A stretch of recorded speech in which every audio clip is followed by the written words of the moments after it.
The lawyer's office smelled like old leather and disappointment. I sat there watching my stepmother Victoria's perfectly manicured fingers drum against her Chanel purse as the will was read. 23 years old, and I was about to watch the last piece of my mother disappear into the hands of a woman who'd spent the past 8 years making sure I knew exactly how little I mattered. To my beloved wife, Victoria Hartwell, the lawyer droned, adjusting his glasses, I leave the sum of $800,000, the vacation home in Aspen, and the investment portfolio totaling approximately $2 million. Victoria's lips curved into that familiar smile, the one she wore when she'd successfully convinced my father I was lying about something, or when she'd managed to exclude me from another family event. The diamond on her finger caught the light as she reached for her handkerchief, dabbing at eyes that remained perfectly dry. And to my daughter, Emma, the lawyer continued, and I straightened in my chair despite myself. Maybe Dad had left me something meaningful. Maybe, just once, he'd seen through Victoria's manipulations.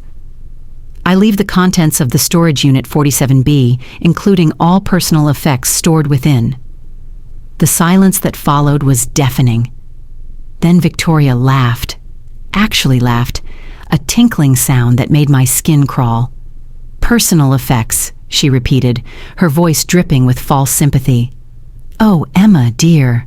Your father always said you were too sentimental for your own good. I suppose that old junk in storage will suit you perfectly."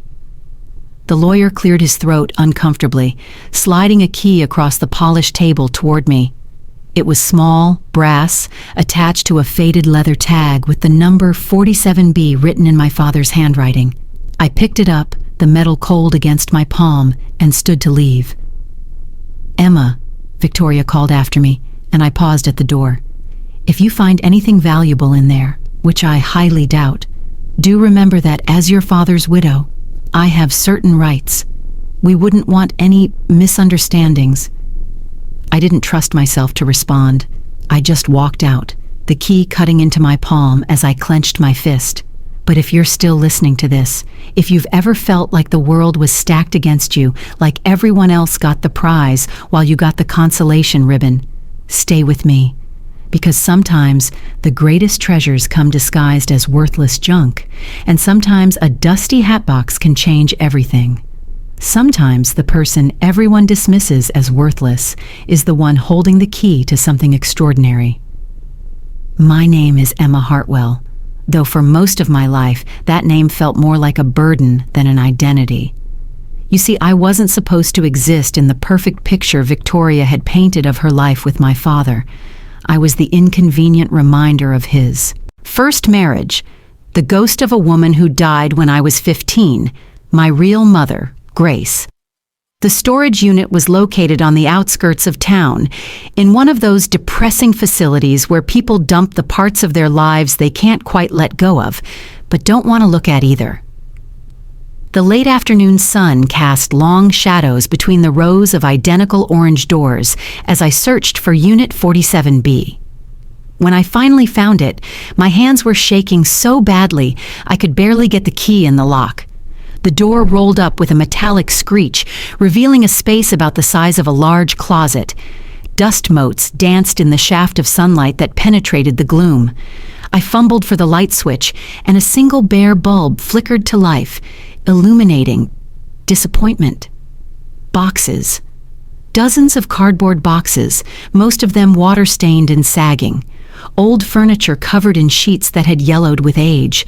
A broken mirror leaning against one wall, its surface spider-webbed with cracks. This was my inheritance, the detritus of a life my father couldn't be bothered to sort through. I spent 3 hours going through those boxes, finding nothing but moth-eaten clothes that weren't even my mother's, old tax documents from the 1990s, and a collection of ceramic figurines so ugly they made me wonder about my father's taste. By the time I reached the back corner of the unit, I was covered in dust. My designer funeral dress, the one nice thing I owned, bought with 3 months of saved tips from my waitressing job, was ruined, and I was fighting back tears of frustration. That's when I saw it, pushed far into the corner, almost hidden behind a stack of moldy encyclopedias, was a round hatbox. Unlike everything else in the unit, it looked deliberately placed, carefully positioned. The box itself was covered in faded pink roses, the kind of pattern that had been popular in the 1960s. A small brass lock held it closed, but the lock was so old it crumbled when I touched it.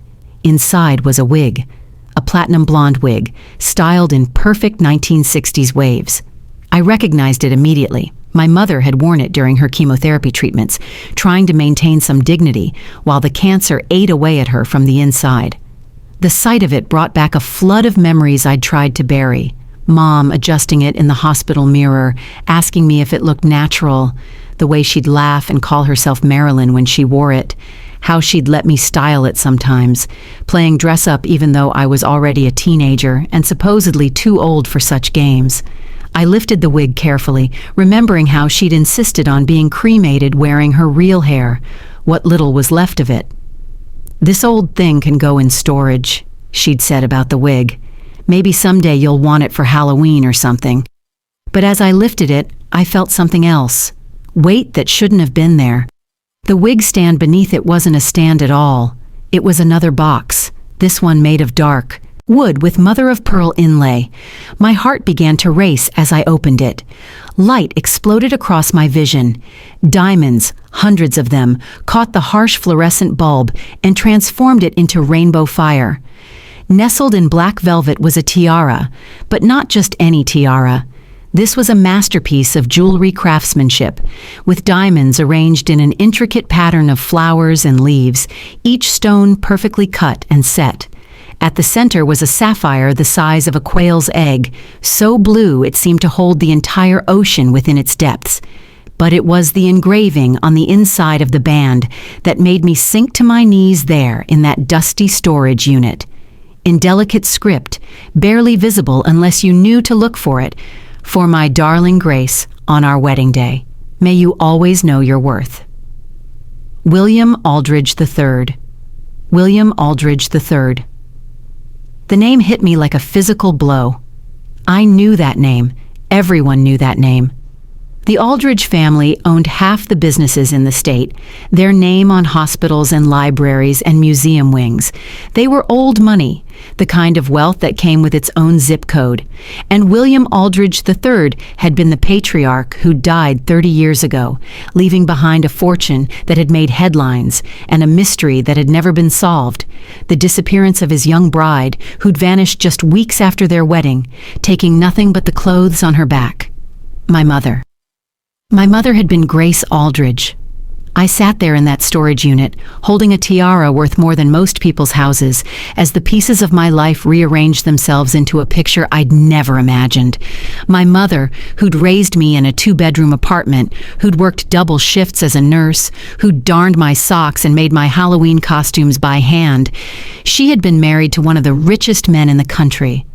She had walked away from a fortune that would have made us royalty in this town. And she had never said a word. The wig suddenly made sense. Of course she'd hidden the tiara there.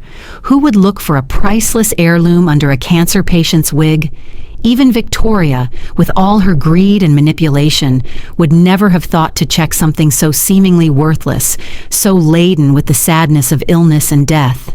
I carefully placed the tiara back in its box, my mind racing. There had to be more to this story. My mother didn't just walk away from that kind of life without a reason. And if she'd kept the tiara, hidden it so carefully, there had to be a purpose. That's when I noticed the bottom of the wooden box wasn't sitting flat. I ran my fingers along the edge and found a tiny catch.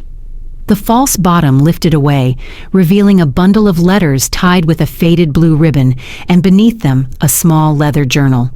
The first letter was dated June 15, 1995, just 2 months after my birth. It was addressed to my mother in handwriting I didn't recognize. "Dearest Grace," it began, "I hope this letter finds you and the baby well. I understand why you had to leave, why you couldn't stay after what William's family did. But please know that I never believed their lies. I know you didn't marry him for his money. I saw how you looked at each other, how happy you were before his mother and siblings poisoned him against you. The prenuptial agreement they forced you to sign after the wedding, threatening to have you committed if you didn't comply, it was unconscionable. But you were right to run when you did, after what they tried to do to you, after the accident they arranged. You were so brave, my dear. And now that William is gone, taken by the same cancer that his family claimed you were faking to gain sympathy, perhaps there can be some justice. I've enclosed the documents you asked for. The truth about the Aldridge family's crimes is all here. Use it when you're ready. Use it to protect your daughter. Your friend always, Margaret. I read the letter 3 times before its full meaning sank in. My mother hadn't abandoned wealth. She'd escaped from it. She'd run from a family that had tried to, what, kill her? Have her committed to an asylum? The accident mentioned in the letter made my blood run cold. The journal provided the answers. In my mother's careful handwriting, she'd documented everything. Her whirlwind romance with William Aldridge III, their secret wedding, because his family disapproved of her middle-class background. How everything changed the moment his mother, Eleanor Aldridge, found out. The prenuptial agreement they'd forced her to sign by threatening to have her declared mentally incompetent. They'd already paid off doctors to testify to her instability. The mysterious fall down the stairs that had nearly killed her, just days after she'd announced she was pregnant. William's sudden illness that the family blamed on the stress she'd caused him, even as they isolated him from her, feeding him lies about affairs she'd never had, debts she'd never incurred. And then the final entry, dated just days before she'd disappeared. They've won. William believes them now. He looked at me today like I was a stranger, a gold digger, a thief. Eleanor smiled as she told me I had 2 choices: leave with nothing and never contact William again, or stay and risk having my baby taken away when it's born, raised by them while I rot in whatever institution they've picked out for me. There is no choice. I'll take my baby and run, but I'm keeping the tiara, not for its value, but as proof that I was loved once, truly loved, before they poisoned it all. Maybe someday, when my child is grown, when it's safe, the truth can come out. Maybe someday the Aldridges will answer for what they've done. I sat in that storage unit until well past midnight, reading every letter, every page of the journal. Margaret, it turned out, had been William's personal secretary, the only member of his staff the family hadn't been able to buy or intimidate. She'd helped my mother escape, had been sending her money when she could over the years. The documents she'd mentioned were all there. Medical records proving my mother's fall hadn't been accidental.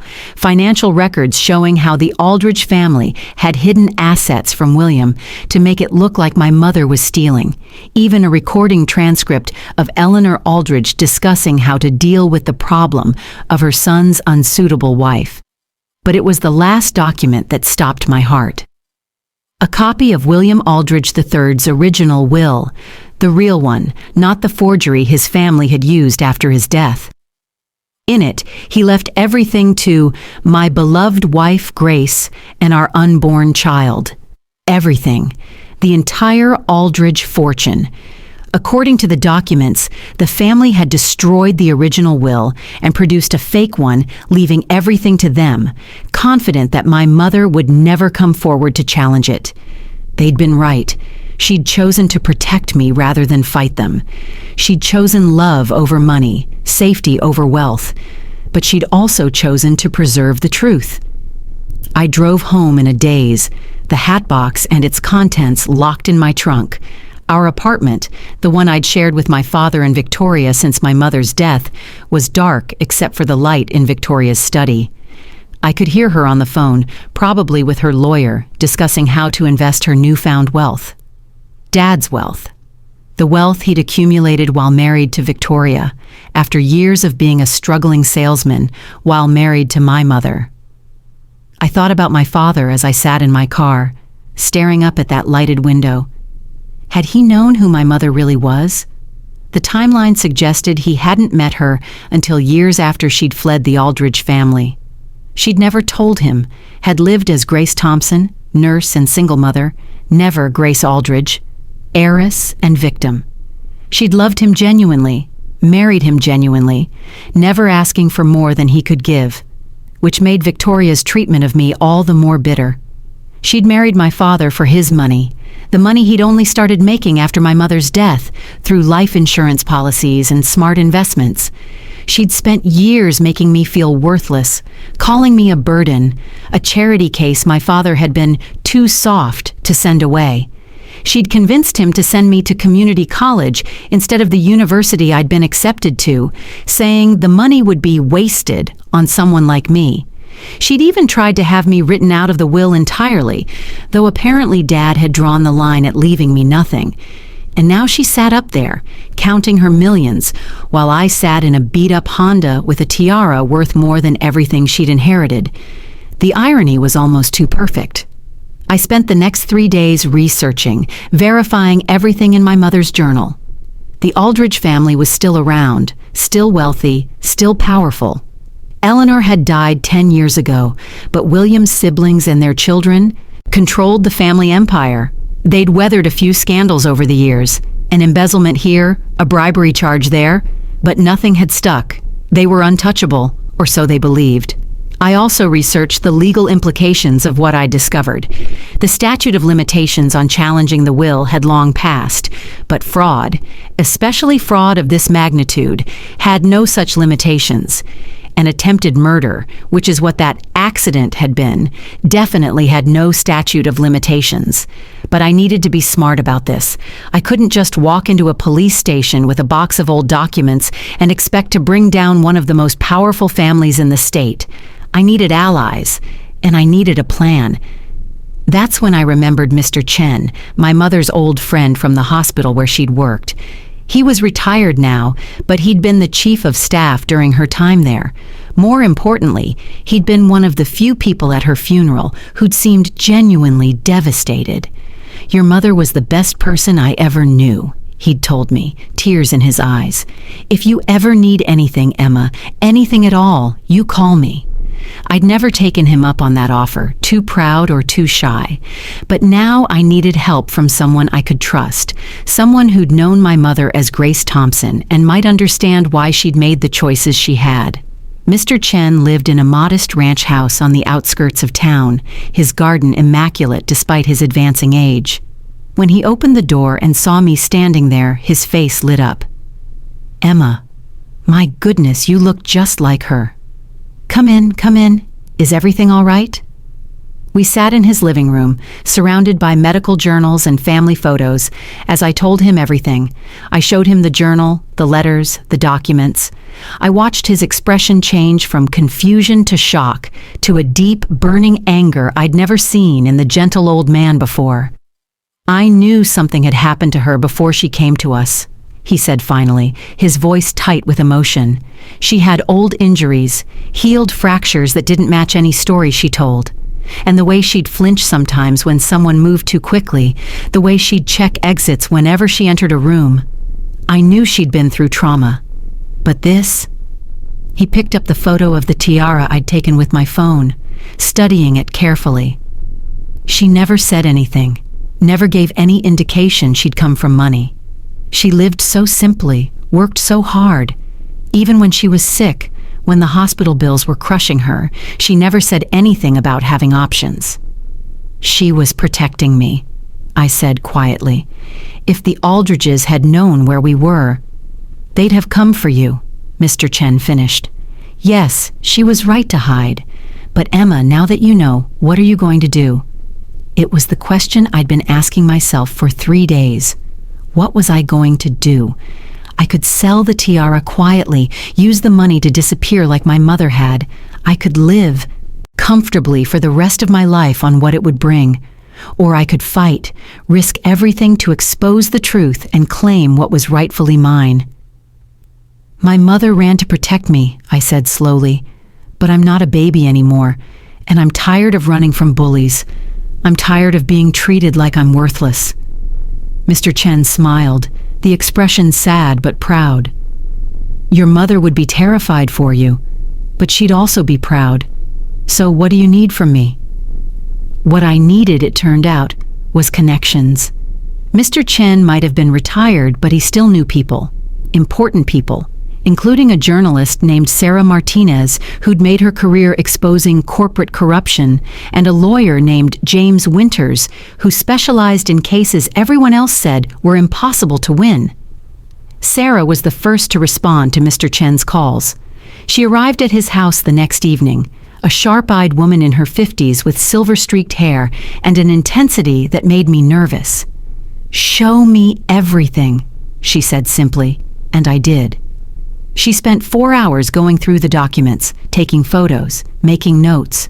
When she finally looked up, her eyes were gleaming with the kind of excitement I imagine sharks felt when they smelled blood in the water. "This is it," she said. "This is the story that will end them. The Aldridges have been untouchable for decades. But this, a young bride, forced to flee for her life and her unborn child's life, hiding for 30 years while they lived off her rightful inheritance. And you have proof, actual, documented proof. But will anyone believe it?" I asked. "They're so powerful, so connected." "They were," Sarah corrected, "but times have changed. Social media has changed everything. We don't need the traditional press to break this story. We can go directly to the people. And Emma, the people are going to be on your side.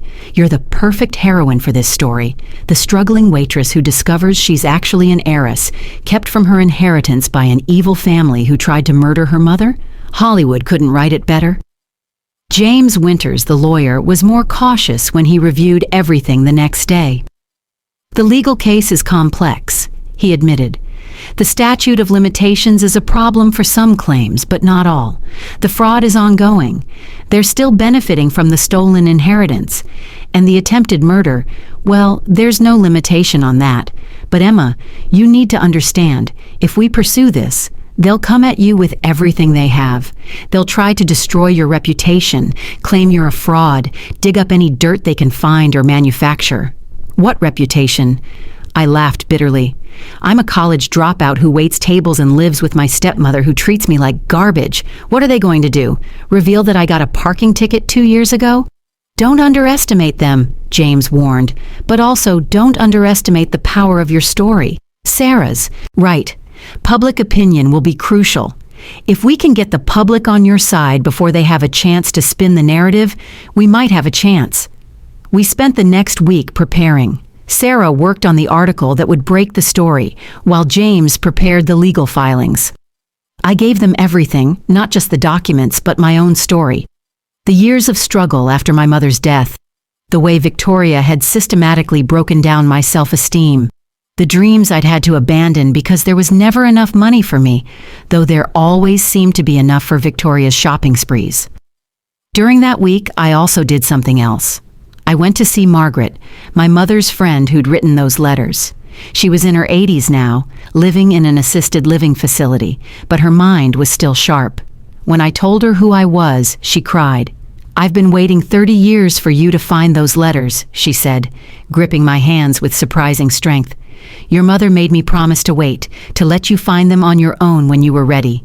She was so afraid for you, but she also believed that someday the truth would come out." Margaret gave me something else, photographs, pictures of my mother with William Aldridge III, looking young and in love. Pictures from their wedding, my mother radiant in a simple dress, William looking at her like she was his whole world. And pictures from after, my mother with a black eye she'd tried to cover with makeup, standing next to Eleanor Aldridge at some charity function, Eleanor's hand gripping my mother's arm hard enough to leave bruises. "I documented everything I could," Margaret said. "I knew someday someone would need proof. Your mother was the bravest woman I ever knew, walking away from all that wealth to protect you. But she was also smart. She knew the Aldridges would eventually pay for what they did." The day before Sarah's article was set to go live, I had one more thing to do.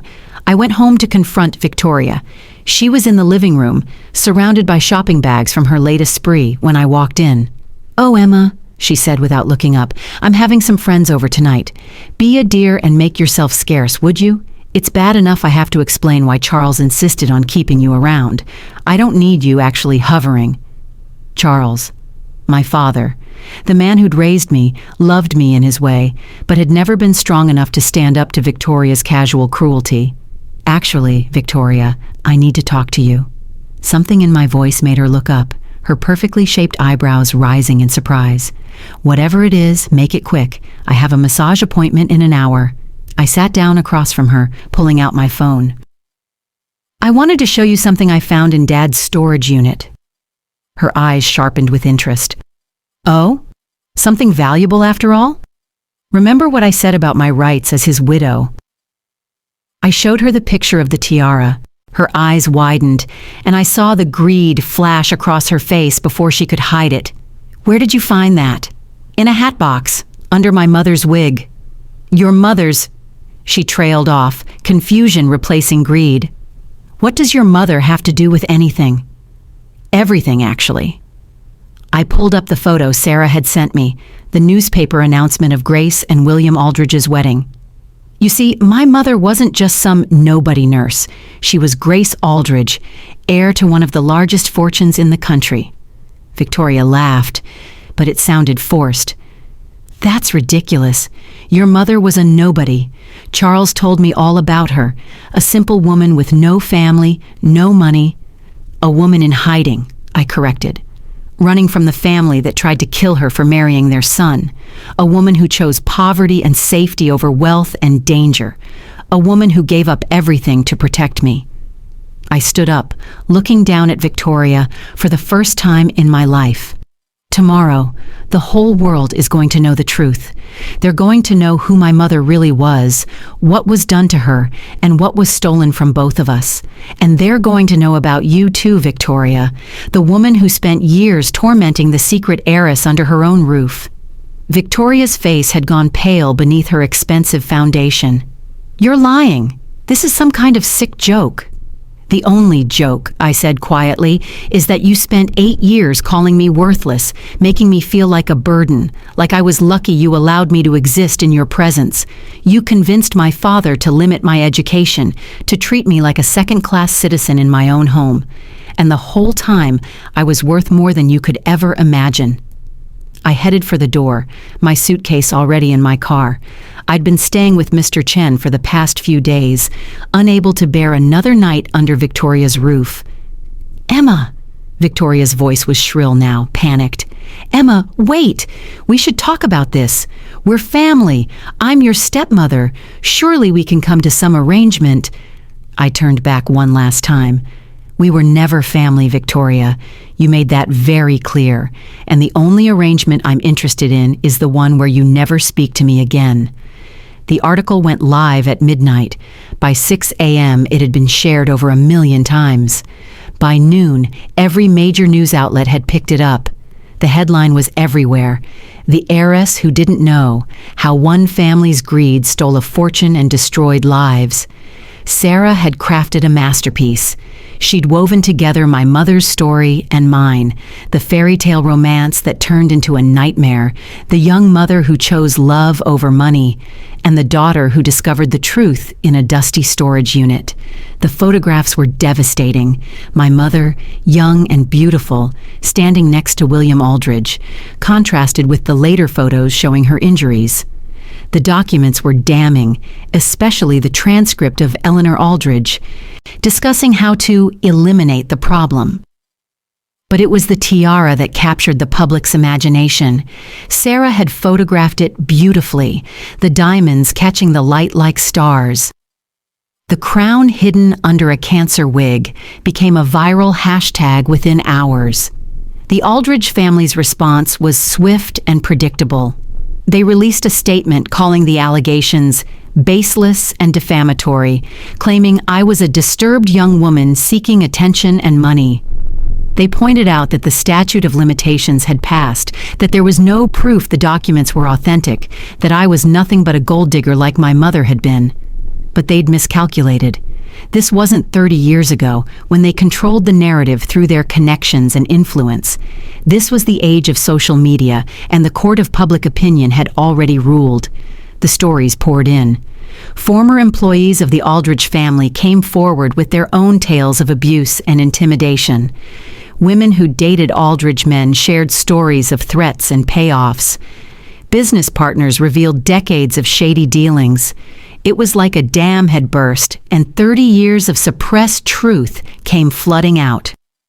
James filed the lawsuit 3 days after the article went live. We weren't just suing for my rightful inheritance, we were pursuing criminal charges for attempted murder, fraud, and conspiracy. The district attorney, facing enormous public pressure, announced they were opening an investigation. Victoria tried to contact me dozens of times in those first few days. She left voicemails that ranged from pleading to threatening to sobbing. "Emma, please, I didn't know. How could I have known? Your father never said anything. I'm sorry for how I treated you. We can work this out. You don't need to do this publicly. Think of your father's memory." I didn't respond. There was nothing to say. She'd shown me who she was for 8 years. The fact that she was only sorry now that she knew I had power meant nothing to me. The Aldridge family tried everything. They hired the best lawyers, the most expensive PR firm. They tried to discredit me, claiming I'd forged the documents, that I was mentally unstable, that my mother had been a con artist who'd fooled William into marriage. They even tried to say the tiara was a fake, until 3 independent appraisers confirmed its authenticity and astronomical value. But the most dramatic moment came 2 weeks after the story broke, when Robert Aldridge, William's younger brother, now in his 70s, agreed to an interview with Sarah Martinez. He thought he could charm his way through it, use his grandfatherly appearance and old money manners to convince the public that this was all a misunderstanding. Instead, Sarah eviscerated him on live television. "Mr. Aldridge," she said, her voice deceptively sweet, "you claim you barely knew your brother's wife, Grace. But I have here a letter you wrote to your mother, Eleanor, dated just 2 days before Grace's fall down the stairs. Would you like me to read it?" Robert's face went gray. "I don't know what you're talking about." "Let me refresh your memory. Mother, the situation with William's wife is becoming untenable. She's stronger than we thought, and William still seems infatuated despite our efforts. More drastic measures may be necessary. I defer to your judgment, but time is of the essence, especially with the pregnancy. R." The silence in the studio was deafening. Robert opened his mouth, closed it, opened it again. That could mean anything. "Could it?" Sarah pulled out another document. "How about this medical record showing that you were treated for scratches on your arms and face the day after Grace's fall? Scratches consistent with someone fighting back while being pushed down a flight of stairs?" "This is preposterous." Robert stood up, yanking off his microphone. "I won't sit here and be accused of attempted murder?" Sarah finished calmly. "Then by all means, Mr. Aldridge, leave. But the documents remain, and the truth remains, and Emma Hartwell remains the rightful heir to the Aldridge fortune." The interview went viral within minutes. "On justice for Grace and our Emma deserves." Everything trended globally. The Aldridge family stock prices plummeted. Business partners distanced themselves. The empire that had seemed untouchable began to crumble. 3 months after I'd found the hatbox, I stood in a courtroom as a judge ruled in my favor. The Aldridge family's fraud was proven, their theft acknowledged. The criminal charges were still pending. Robert and 2 of his children were facing actual jail time, but the civil case was decided. The fortune that should have been my mother's, and therefore mine, was to be returned. It was more money than I could comprehend. Not just the original inheritance, but 30 years of interest and investments. The Aldridge family had built their empire on a foundation of stolen wealth, and now it was all coming back to where it should have been all along. Victoria was there in the back of the courtroom. She'd been subpoenaed as a witness, forced to testify about how she'd treated me over the years. The questioning had been brutal, her cruelty laid bare for everyone to see. She'd tried to claim she hadn't known, couldn't have known. But when presented with evidence of the specific ways she'd denied me opportunities, the education she'd prevented me from pursuing, the systematic emotional abuse she'd inflicted, she'd broken down sobbing. But they weren't tears of remorse. They were tears of rage, of frustration that her victim had turned out to be worth more than she could have imagined. As we left the courtroom, she approached me one last time. "Emma, please, your father would want us to be a family." "My father," I said clearly, so everyone around could hear, "enabled your abuse for years. He watched you treat me like garbage and did nothing. So no, Victoria, I don't think he'd want anything except what he always wanted, the path of least resistance. But I'm not him, and I'm not my mother either. She ran to protect me. I'm standing to fight for both of us." The media was waiting outside, a sea of cameras and microphones. Sarah was there, of course, ready to help me navigate the chaos. As the questions flew, how did it feel to win? What would I do with the money? Did I have a message for the Aldridge family? I thought about my mother. She'd hidden that tiara for 30 years, a secret treasure waiting to be discovered. She'd preserved the truth, documented the crimes, and trusted that someday, somehow, justice would come. She'd sacrificed everything to keep me safe, choosing poverty over danger, anonymity over wealth. "I have one thing to say," I said into the microphones. "My mother, Grace Aldridge, was the bravest woman who ever lived. She walked away from a fortune to protect her child. She chose love over money, safety over wealth, integrity over comfort. The Aldridge family thought they'd won when they drove her away. They thought they'd erased her, made her nobody. But they were wrong. She was somebody. She was everything. And now, finally, the world knows it." I held up the tiara. I'd brought it with me, this symbol of everything that had been stolen and hidden and finally recovered. The diamonds caught the light of 100 camera flashes, sparkling like stars. "This tiara was meant to be my mother's crown," I continued. "The Aldridges tried to take it from her, tried to take everything from her. But she kept it safe, hidden under a wig she wore while fighting cancer, a wig that represented her strength even in illness. She kept the truth safe too, waiting for the right moment. And that moment is now." The crowd erupted in questions, but I was done talking. Sarah and James flanked me as we pushed through to the waiting car. As we drove away, I looked back at the courthouse where Victoria still stood on the steps, looking small and lost and angry. I thought about the storage unit, that dusty space full of worthless junk that had hidden the most valuable treasure imaginable. I thought about the hatbox, sitting in a corner for years, waiting. I thought about my mother, young and frightened, making the impossible choice to run with nothing but the clothes on her back and a baby in her womb. The money would change everything, of course. I could go to any university I wanted now, pursue any dream, help anyone I chose. I'd already started a foundation in my mother's name, dedicated to helping women escape abusive situations. The first recipient would be Margaret, whose assisted living facility was being upgraded to the best care money could buy. But the money wasn't really what mattered. What mattered was the truth. For 30 years, my mother had been erased, her story buried, her sacrifice unknown. For 8 years, I'd been told I was worthless, a burden, a charity case. We'd both been diminished, dismissed, discarded. Now the world knew better. Now they knew that Grace Thompson had been Grace Aldridge, that the quiet nurse who'd raised her daughter alone had once worn diamonds and married for love. They knew that the Aldridge family had built their empire on theft and lies and attempted murder. They knew that the girl Victoria had treated like a servant was actually a princess in disguise. Mr. Chen had offered to let me stay with him as long as I needed, but I'd already found my own place, a small apartment near the university where I'd finally be able to finish my degree. It wasn't fancy, despite my newfound wealth. I didn't need fancy. My mother had taught me that true worth didn't come from what you owned, but from who you were. The tiara sat in a safety deposit box now, waiting. Someday I'd wear it to my wedding, if I ever found someone who loved me for myself, not for my money or my story. Or maybe I'd donate it to a museum, let it tell my mother's story to future generations. Or maybe I'd keep it hidden, like she had, a secret treasure that reminded me that sometimes the most valuable things come in the most unexpected packages.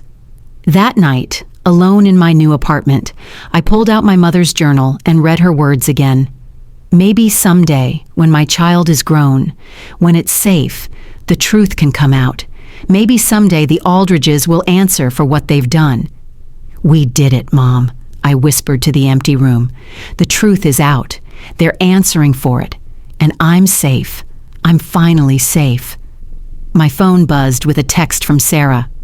"The Aldridge family just released another statement. They're trying to claim your mother seduced William for his money. I'm about to destroy them with the love letters William wrote her. Want to watch?" I smiled, thinking of those letters I'd found in the hatbox, William's handwriting declaring his love, his plans for their future, his joy about the baby. The Aldridges kept trying to rewrite history, but the evidence was all there, preserved by a woman they'd tried to erase. "Send them to hell," I texted back. As I settled in to watch Sarah's latest interview, I thought about Victoria one more time. She'd gotten her money from my father's will, her house in Aspen, her investment portfolio. She'd won, or so she'd thought. But she'd lost something too, any claim to dignity, any pretense of being a good person. The whole world now knew her as the woman who'd abused a secret heiress, who'd spent years tormenting a girl who'd lost her mother to cancer. I'd heard through Mr. Chen that she'd left town, unable to face the shame. Her society friends had abandoned her. The country club had revoked her membership. The charity boards she'd served on had asked her to resign. She'd gotten her money, but she'd lost everything else. It was poetic justice, really. She'd spent so many years making me feel worthless, and now she was, the one deemed worthless by society. She'd treated me like I was nothing, and now she was the one with nothing but money. And money, as my mother had proved, wasn't everything. The interview started, and I watched as Sarah systematically destroyed the Aldridge family's latest attempt at spin. She had William's letters, his poems, his photographs of my mother. She had testimony from nurses who'd worked with my mother, all of them describing her as the kindest, most selfless person they'd known. She had records showing my mother had actually refused financial gifts from William before their marriage, wanting to be sure he knew she loved him for himself. But the killing blow came when Sarah produced something I hadn't even known existed, a video. Grainy, old, transferred from some ancient format, but clear enough. It showed my parents, my mother and William, at their wedding reception. They were dancing, my mother in that simple dress, William in his tuxedo, and the way they looked at each other. "Does this look like a woman who married for money?" Sarah asked the camera. "Or does this look like two people deeply in love before a family's greed and prejudice destroyed everything?" The video went on, showing William pulling my mother close, whispering something that made her laugh. Then he spoke to the camera, his voice tinny but clear through the old speakers. "I want everyone to know that I, William Aldridge III, am the luckiest man alive. Grace has agreed to be my wife, not because of my name or my money. She tried to refuse me 3 times because of those things, but because she loves me, just me. And I love her more than life itself. No matter what my family says, no matter what anyone thinks, this is real. This is forever." Forever had lasted less than a year. The family had seen to that. I turned off the television, unable to watch anymore. Sometimes the victory felt hollow. Yes, I'd won. Yes, I had the money, the vindication, the truth finally revealed. But my mother was still gone. She'd never see justice served. She'd never wear the tiara to my wedding. She'd never know that her sacrifice had been worth it, that her daughter had grown up strong enough to fight the battle she'd been forced to run from. A knock at my door interrupted my melancholy. I opened it to find an elderly woman I didn't recognize, elegantly dressed despite her age, leaning on an ornate cane. "Emma Hartwell?" she asked, and when I nodded, she smiled. "My name is Catherine Winters. I was a friend of your mother's from before, from when she was Grace Aldridge. I invited her in, my heart racing. Another piece of my mother's past, another secret revealed. Catherine settled onto my second-hand couch with the grace of someone used to finer things but too polite to comment. "I saw the news," she said simply. "I've been following your story, and I needed to come forward. I needed you to know something." She pulled out a small, velvet box from her purse. "Your mother gave this to me the night before she disappeared. She said if anything happened to her, if she couldn't come back, I should keep it safe.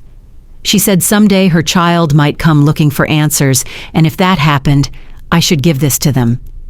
I opened the box with trembling fingers. Inside was a locket, gold and delicate, with a photo of my mother on one side and a photo of me as a baby on the other. But it was the engraving on the back that made me cry.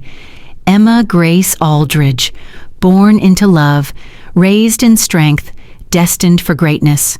Your mother believes in you." "She knew," Catherine said softly. "Even then, running for her life, she knew you'd grow up to be someone special. She knew you'd be strong enough to do what she couldn't, and she was right." Catherine stayed for 2 hours, telling me stories about my mother from those brief months when she'd been Grace Aldridge, society wife, how she'd tried to fit in but couldn't hide her kind heart, how she'd insisted on volunteering at free clinics despite Eleanor's horror, how she'd made William laugh in a way no one had ever seen before.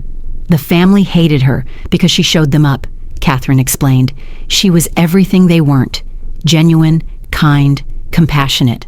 William started questioning things, started wanting to use the family fortune for good instead of just accumulation.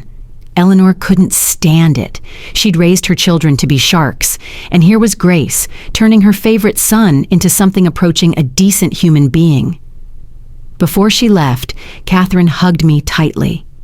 "Your mother would be so proud. You didn't just reclaim your inheritance, you exposed them for what they are. You got justice not just for yourself, but for her. And that takes a courage that, well, it's the same courage she showed when she walked away from everything to keep you safe." That night, I wore the locket as I looked through all the documents one more time. The legal proceedings would continue for months, maybe years. The criminal cases were moving forward. Robert Aldridge had been arrested that morning, his passport confiscated. The financial untangling would be complex, as the Aldridge fortune was spread across dozens of companies and investments. But I'd already won the only battle that really mattered. The truth was out. My mother's story was known. The world understood that Grace Thompson hadn't been nobody. She'd been somebody who chose to become nobody to protect her child. My phone rang and I saw it was Victoria calling again. This time I answered. "Emma!" Her voice was desperate. "Emma, thank God. Please, we need to talk. I've been thinking, and I realize now how wrong I was. Your mother, what she went through, I had no idea. And you, my God, Emma, you're an Aldridge. You're American royalty. We could be such a team, you and I. With your inheritance and my connections. Victoria," I cut her off. "Do you know what the difference is between you and my mother?" "What?" She sounded confused. "My mother walked away from millions to protect someone she loved. You wouldn't walk away from $20 if it meant helping someone else. My mother chose poverty over compromising her values. You chose cruelty because it made you feel powerful. My mother hid a tiara under a cancer wig and never said a word about what she'd lost. You would have sold your soul for that tiara, and you did sell your soul for far less." "Emma, please." "I'm done, Victoria. You had 8 years to show me kindness, and you chose cruelty every single day. You don't get to claim me now that I'm worth something. You don't get to pretend we're family now that the world knows who I really am. You made your choice. Now live with it." I hung up and blocked her number. There would be no reconciliation, no forgiveness. Some things were unforgivable. The next morning brought more news. 3 more members of the Aldridge family had been arrested. The FBI had opened an investigation into their business practices, finding decades of fraud and embezzlement. The empire was crumbling faster than anyone had anticipated. But the best news came from James, my lawyer. Emma, we've found something else. Your mother had a life insurance policy that William took out for her, one the family didn't know about. It's been sitting in an account, gathering interest for 30 years. It's yours, and it's substantial. But more importantly, it proves William expected her to outlive him. No one takes out $1 million life insurance policy on someone they're planning to have killed. Another nail in the Aldridge coffin. Another proof of love in a story that had seemed so full of hate. That afternoon, I did something I'd been putting off. I went to my mother's grave. It was a simple headstone in a modest cemetery, nothing like the elaborate Aldridge family mausoleum across town. Grace Thompson, it read. Beloved Mother, 1970-2015. I knelt beside it, placing fresh flowers, roses, her favorites. Hi, Mom, I said quietly. I found it. I found everything. The tiara, the letters, the truth. I know who you were now. I know what you sacrificed. And I want you to know that it worked. You kept me safe. You gave me a chance at a normal life, at least for a while. And when the time came, when I found the truth, I was strong enough to face it, strong enough to fight. You made me that strong. The wind rustled through the trees, and for a moment, I could almost imagine it was her, responding, telling me she was proud. I'm going to do good things with the money, I continued. I'm going to help people like the Aldridges hurt. I'm going to make sure no one else has to run like you did. And I'm going to live, Mom. I'm going to live the life you couldn't, free and unafraid. I'm going to be happy. I stayed there until sunset, telling her everything that had happened, everything I planned to do. When I finally stood to leave, I felt lighter somehow. The weight of years of feeling worthless, of not understanding why we'd struggled so much when other families had it easy, of wondering why my mother had worked herself to death when she'd had other options. All of it was gone. She'd had no other options, not if she wanted to keep me safe, and she'd chosen me every single day over money and comfort and ease. She'd chosen love. The walk back to my car took me past the Aldridge section of the cemetery. The massive mausoleum stood like a monument to their self-importance, all marble and gilt and ostentation. Eleanor Aldridge's name was carved in letters 6 inches high, as if the size of the letters could make up for the smallness of her soul. I stopped, looking at William's grave. He'd been buried apart from the others, in a simpler plot at the edge of the family section. His headstone read, William Aldridge III, 1968-1996, beloved son and brother. No mention of husband. They'd erased my mother, even from his grave. But I had something they couldn't erase. From my purse, I pulled out a small photograph, one of the wedding photos Margaret had given me, showing William and my mother on their wedding day. I placed it on his grave, weighing it down with a small stone. She loved you, I said quietly. Despite everything your family did, despite how it ended, she loved you.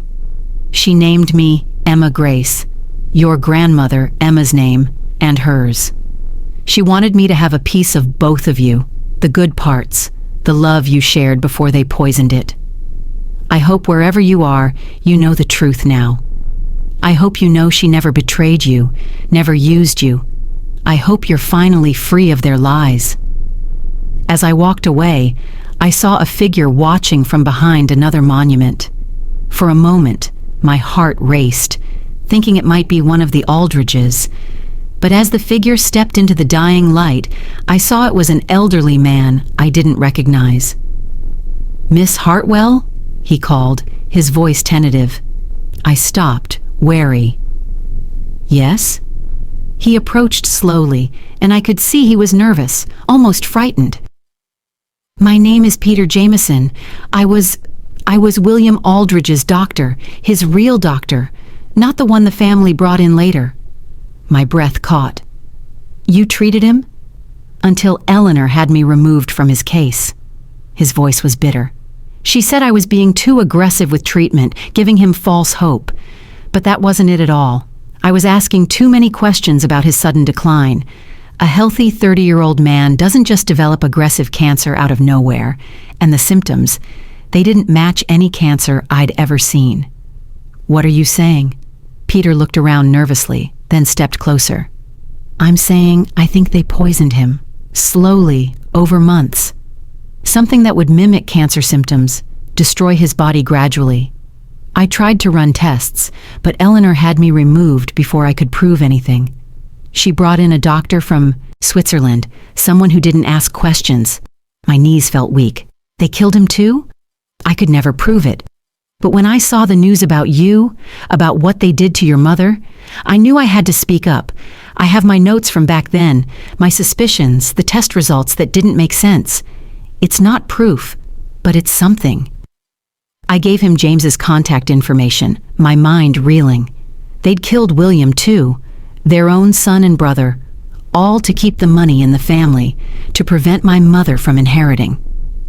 There's something else, Peter said as he turned to go. William came to see me privately about a week before he got sick. He'd found out about the prenuptial agreement they'd forced your mother to sign. He was furious, planning to divorce her just so he could remarry her properly without the coercion.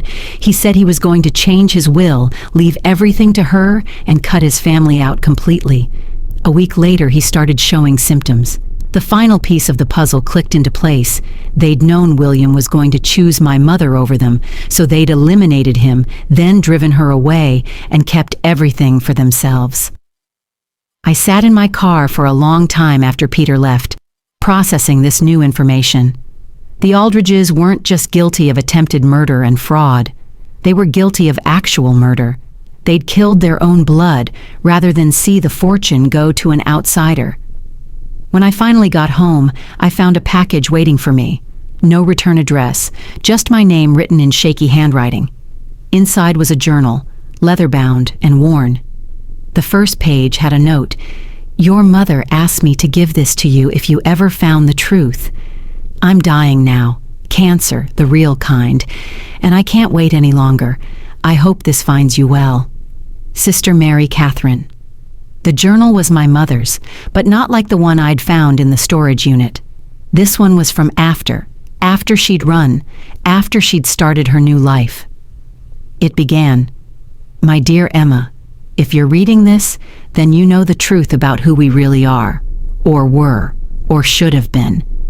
I'm writing this for you, to tell you the parts of the story I couldn't put in the other journal, the parts about after, about you, about the life we built together. I read through the night, crying and laughing in turns. She'd written about my first words, Mama, and then oddly, Sparkle. She wondered if I somehow remembered the diamonds. My first day of school, how proud she was that I was brave enough to walk in without crying. The day I'd come home with a perfect score on a test, and she'd felt like maybe, just maybe, everything had been worth it. But the entry that broke me was from just after her diagnosis. The cancer is aggressive. The doctors say 6 months, maybe a year. I should tell Emma about the storage unit, about the tiara, about everything. But she's so young still, and I'm afraid. Not of dying. I made my peace with mortality long ago. I'm afraid of what the truth might do to her. Will she hate me for keeping it from her? Will she feel obligated to fight a battle I chose to run from? Will the Aldridges come for her? I think I'll leave it to fate. If she's meant to find it, she will. And if she does, I hope she'll understand that every choice I made was from love. Every single one. The last entry was dated just a week before she died. Emma is strong, stronger than I ever was. She's taking care of me now, working double shifts to pay for treatments we both know won't work, holding my hand through the pain. She doesn't know she's already wealthy beyond measure, that there's a tiara waiting for her that could buy us the best doctors in the world. But what she has is worth more than diamonds. She has a heart that knows how to love without conditions, how to give without expecting returns. The Aldridges, with all their money, never had that. They never will. My daughter is my greatest treasure, and no tiara could ever compare. I closed the journal, holding it to my chest. My mother had loved me more than diamonds, more than comfort, more than life itself. And now, finally, I understood the full measure of that love. The next morning brought a call from Sarah. "Emma, you need to see this. Robert Aldridge just held a press conference. He's confessing." I turned on the news to see Robert, looking haggard and old, standing at a podium. "I want to address the allegations against my family," he began, his voice shaking. "For 30 years, we've lived a lie. We've built our empire on a foundation of blood and theft. Grace Aldridge was innocent of every accusation we made against her. She was a good woman who loved my brother truly, and we destroyed them both." The confession went on for 20 minutes. He admitted to pushing my mother down the stairs. He admitted to the fraud, the forged will, the campaign to gaslight William into believing my mother was unfaithful. He even admitted to what Peter Jameson had suspected. They'd poisoned William when he'd threatened to leave everything to my mother. "Why?" a reporter shouted. "Why confess now?" Robert looked directly at the camera, and I could see the haunted look in his eyes. "Because I'm dying. Pancreatic cancer. Stage 4. Weeks to live. Maybe days. And I can't face whatever comes next with this on my soul. Emma Hartwell deserves to know that her mother was a saint who was martyred by demons, and we were the demons." The press conference ended with Robert being taken into custody, but everyone knew he'd never live to see trial. The rest of the Aldridge family was in chaos, some denying involvement, others turning on each other, all of them watching their world collapse. But I found I couldn't even take satisfaction in their downfall anymore. It all felt hollow. They'd destroyed so many lives for money, and in the end, the money hadn't saved them from themselves. That evening, I met with Sarah and James to discuss next steps. The legal situation was even more in my favor now, with Robert's confession. The criminal cases would proceed against the others. The fortune would be returned to me in full. "What do you want to do now?" Sarah asked. "This story has captivated the world. You could write a book, sell the movie rights, become a celebrity in your own right." I thought about it, then shook my head. My mother chose privacy to protect me. I chose publicity to get justice. But now that we have it, I think I want to find something in between. I'll use the platform while I have it to launch the foundation, to help other women in situations like my mother's. But I don't want to be a celebrity. I just want to be Emma. James smiled. "Your mother would be proud of that choice." "I have one more thing I want to do," I said. "I want to have my mother's headstone changed, not to Aldridge. She chose to leave that name behind. But I want it to say, Grace Thompson, beloved mother, courage incarnate. And I want to add William's name to his stone, beloved husband of Grace." They tried to erase her, but I'm going to make sure she's remembered. The next few months passed in a blur of legal proceedings, financial transfers, and media attention. The Aldridge empire was dismantled piece by piece, with many of their assets going to pay damages not just to me, but to dozens of others they'd wronged over the years. Robert died in custody, taking many secrets to his grave. Other family members were convicted of various crimes, from fraud to conspiracy to murder. I graduated from college, finally, with a degree in social work. I could have gone anywhere, done anything with my newfound wealth, but I wanted to help people the way I wished someone could have helped my mother.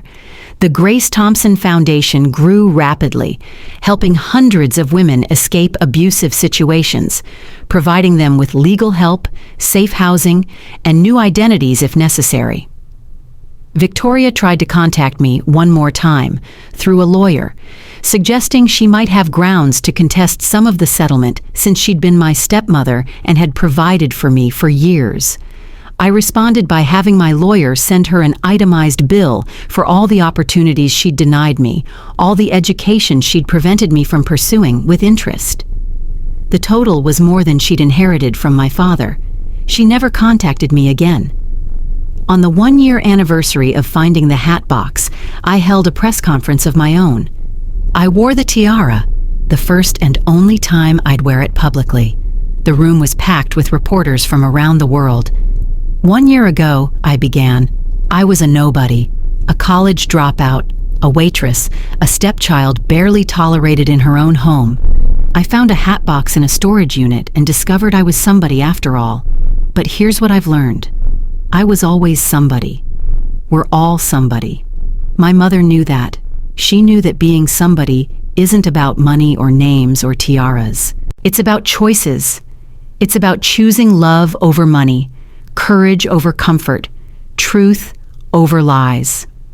I touched the tiara, feeling the weight of it. This tiara is beautiful. It's worth millions. But it's not what makes me valuable. What makes me valuable is the same thing that made my mother valuable. The capacity to love, to sacrifice, to stand up for what's right even when it costs everything. The Aldridges never understood that. They thought wealth was worth any price, even murder. They were wrong. I removed the tiara, holding it up to the light. I'm donating this to the Smithsonian. It will be displayed with my mother's story, the full truth of what happened to Grace Aldridge.